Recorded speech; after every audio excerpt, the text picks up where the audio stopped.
네, 국제통화기금 IMF가 올해 세계 경제가 5.5% 성장률을 보이며 지난해 마이너스 성장에서 회복할 것이라고 밝혔습니다. 바이든 행정부 초대 외교수장에 지명된 토니 블링컨 국무장관이 의회 인준을 받았습니다. 블링컨 국무장관은 한반도 정책에 대한 이해가 깊다는 평가를 받습니다. 밤사이 들어온 글로벌 뉴스 김지수 기자와 살펴보겠습니다. 어서 오십시오. 안녕하세요. 네, 국제통화기금이 올해 세계 경제 성장률 전망치를 올려서 조정을 했네요. 백신 접종을 하면 이제 그거에 대한 기대감 때문인 것으로 이제 풀이가 되고 있는데 이 내용 좀 자세히 전달해 주시죠. 네, 국제통화기금 IMF는 올해 세계 경제 성장률이 직전 전망치보다 소폭 상승할 것으로 예상했습니다. IMF는 올해 세계 경제가 5.5% 성장할 것으로 전망했습니다. 이 같은 수치는 지난해 10월의 전망치 5.2%보다 0.3%포인트 올라간 겁니다. 내년 경제 성장률은 직전 전망치인 4.2%와 같았습니다. IMF는 올해 성장률이 소폭 상승한 데는 코로나19 백신 접종으로 코로나19 대유행 종식에 대한 희망을 가지겠다며 예상보다 나은 경제 지표, 추가 지원 등이 상향 조정의 배경이 됐다고 설명했습니다. 올해 5%가 넘는 높은 성장률 전망치는 지난해 심각한 경기 침체에 따른 기저 효과가 반영된 결과라는 분석도 나왔습니다.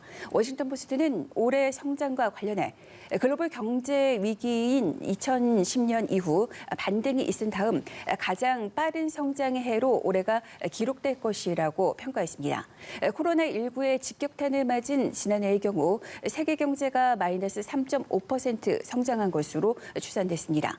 지난해 성장률과 관련해 1930년대 대공황 이후 평화로운 시기 중 최악의 경기 수축이라는 IMF가 평가가 나오기도 했습니다.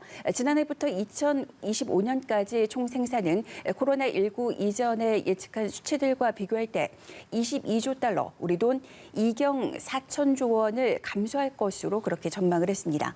선진국은 지난해 마이너스 4.9%에서 올해 4.3% 성장할 것으로 관측했습니다. 미국이 지난해 마이너스 3.4에서 올해 5.1% 성장해 코로나19 이전 수준을 회복할 것으로 예상했습니다. 중국은 지난해 2.3% 성장에 이어 올해는 8.1% 성장할 것으로 전망됐습니다. 한국의 올해 성장률 전망치는 3.1%로 직전보다 0.2%포인트 상향 조정됐습니다. IMF는 불확실성이 여전히 큰 상황이라면서 회복되는 강도는 의료 접근성, 또 정책의 지원 효과 등에 따라서 국가별로 크게 차이가 날 것으로 내다봤습니다. 네, 이번에는 코로나19 관련 소식 살펴볼 텐데요. 백신을 맞을 때 1차 백신을 접종을 하고 그 다음 2차까지 이 접종 간격을 늘려도 되는지에 대해서 논란이 있어왔는데 세계보건기구가 여기에 대해서 언급을 했다고요? 네, 세계보건기구가 이에 대해서 권고사항을 발표했는데요. 단 모더나가 만든 코로나19 백신에 한해서였습니다.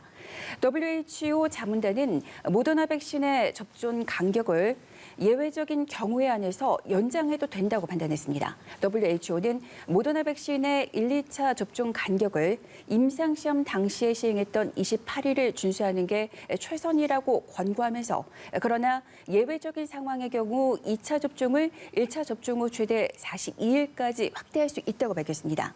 다만 투여량을 줄이는 건 해당하지 않는다고 말했습니다. 앞서 WHO는 모더나 백신과 같은 방식으로 개발된 화이자 백신에 대해서도 예외적인 경우에 한해서만 접종 간격을 늘릴 수 있다고 권고한 바 있습니다. 화이자 백신은 1차 접종을 하고 3, 4주 뒤에 2차 접종을 해야 합니다. 하지만 영국을 비롯한 일부 국가에서는 백신 부족 문제를 이유로 2차 접종을 미루는 1차 접종 대상을 늘리려는 그런 전략을 고민하고 있습니다. 이런 가운데 프랑스 정부가 코로나19 백신 접종 간격을 3주에서 6주로 늘리기로 한 계획을 포기해서 주목됩니다. 프랑스 정부는 화이자 백신을 맞는 간격을 21일에서 28일 기존처럼 유지한다고 밝혔습니다. 전파력이 강한 코로나19 변이가 확산하는 와중에 백신 접종 간격을 넓히는 건 위험할 수 있다는 판단에 따른 겁니다. 네, 이번에는 미국 정치권 소식 알아보겠습니다. 조 바이든 대통령 취임 일주일을 맞고 있는데 날마다 트럼프 지우개의 속도를 내고 있습니다. 오늘은 어떤 행정 조치를 내렸습니까? 네, 바이든 대통령이 26일에는 인종차별을 없애기 위한 그런 행정명령에 서명했습니다. 바이든 대통령은 지난해 백인 경찰에 의해 목에 눌려 숨진 흑인 남성 플로이드 사건을 거론하면서 구조적인 인종차별이 미국을 아주 오래 괴롭혔다며 평등의 증진은 모두의 일이라고 밝혔습니다. 바이든 대통령은 주택 정책에 있어 인종에 따라 차별적으로 적용되는 조항이 있는지 살펴보라고 개선하라고 지시했습니다. 바이든 대통령은 연방기관의 외국인 혐오증 대응도 지시하면서 특히 아시아계 미국인에 대한 혐오가 코로나19 확산 와중에 매우 증가했다고 지적했습니다. 트럼프 전 대통령은 미국 내 코로나19 확산 책임을 중국에 돌리면서 중국 바이러스라는 표현을 자주 썼고 아시아계에 대한 혐오를 촉발한다는 비판을 받아왔습니다. 바이든 대통령은 취임 이후 날마다 주제를 정해 행정명령을 이어가고 있어 언론의 관심도 큰 상황입니다. 네. 그리고 바이든 행정부의 외교 안보 라인이 본격 가동에 들어가게 됐습니다. 설리번 백악관 국가안보보좌관은 이미 업무를 시작을 했고요. 블링컨 국무장관이 의회 인준을 받았다고요. 네, 한반도 전문가로 불리는 토니 블링컨 국무장관 지명자가 의회 인준을 받았습니다. 국무장관이 된 블링컨 장관은 바이든 대통령의 최측근이자 오랜 외교 안보 참모로서 지난 대선에서도 캠프의 외교 안보 정책 수립을 주도했습니다.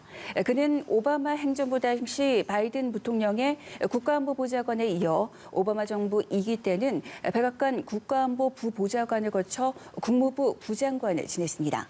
당시 북한에 대한 접근법을 가리켰던 전략적 인내 정책에 관여한 등 북핵 문제를 비롯해 한반도 정책에 대한 이해가 깊다는 평가를 받고 있습니다. 또 2015년 7월에는 미국이 영국, 프랑스, 독일, 러시아, 중국과 함께 이란 핵 합의를 체결하는데도 관여했습니다. 블링컨 장관은 인준 청문회에서 국제사회에서 미국의 주도권을 회복하고 전통적 동맹을 되살리겠다는 구상을 밝혔습니다. 대북 문제에서는 미국의 기존 접근법과 정책 전반을 다시 살펴봐야 한다는 신중한 입장을 보였습니다. 앞으로 바이든 행정부가 대북 협상에서 어떤 문제에 봉착할지를 가늠해 볼 수 있는 전망을 미국 의회조사국이 내놨습니다. 미 의회조사국은 바이든 행정부가 북핵의 단기적인 폐기냐 아니면 일괄 타결인 이른바 빅딜이냐를 두고 선택해야 하는 상황에 닥칠 것으로 내다봤습니다. 미 의회 조사국은 바이든 대통령은 협상이 재개되면 실무회담을 강조하면서 북한의 전통적 외교 접근법을 추구할 것임을 시사했다고 새 행정부의 대북 접근법을 소개했습니다. 그러면서 미국은 점차적인 제재 완화에 발맞춰 북핵의 점진적인 폐기를 목표로 할지 아니면 완전한 비핵화가 완전한 제재 완화에 선행돼야 한다는 이른바 빅딜을 시도할지에 직면할 수 있다고 분석했습니다. 네. 바이든 행정부의 대북 정책과 관련해서 여러 관측이 나오고 있는 상황인데 잘 지켜봐야 될 것 같고 이번에는 트럼프 전 대통령의 탄핵 관련 소식을 좀 들여다보도록 하겠습니다. 상원의 탄핵 심판에서 다양한 동영상을 증거로 사용할지 검토가 되고 있다면서요? 네, 민주당의 하원 탄핵 수추 의원들은 탄핵 심판 계획을 짜면서 동영상을 증거로 사용하는 방안을 고려하고 있다고 CNN이 보도했습니다. 이들은 무엇을 증거로 사용해야 할지를 결정하기 위해 지난 6일 연방의회 의사당에 난입한 사태 이후 존재하는 방대한 분량의 동영상을 검토 중입니다. 여기에는 극우 세력의 SNS 팔로워에 포함된 동영상도 포함돼 있습니다. 소추위원들은 특히 6일에 의사당 난입 전 집회에서 트럼프 전 대통령이 한 연설과 폭도들이 SNS에 올린 게시물을 결합한 국가안보포럼 저스트 시큐리티의 10분짜리 동영상을 집중적으로 들여다보고 있습니다. 바이든 대통령이 취임 직후 50% 후반에서 60% 초반의 지지율을 보였다는 여론조사 결과가 나왔습니다. 트럼프 전 대통령의 취임 초보다 높은 지지율이라는 평가가 나오고 있습니다. 정치 전문 매체 더 힐이 여론조사 기관 연구기관과 함께 유권자 900여 명을 대상으로 한 조사 결과 바이든 대통령을 지지한다는 응답은 63%였습니다. 또 다른 여론조사 기관이 유권자 11,000명을 대상으로 한 조사에서는 바이든 대통령의 지지율이 56%로 나타났습니다. 미국의 코로나19 대유행, 경기 침체, 정치적 불안정에 직면한 가운데 바이든 대통령이 유권자들과 정권 초의 우호적인 관계를 형성하는 허니문을 즐기고 있다는 분석이 제기됐습니다. 네, 지금까지 글로벌 브리핑의 김지수 기자였습니다. 고맙습니다.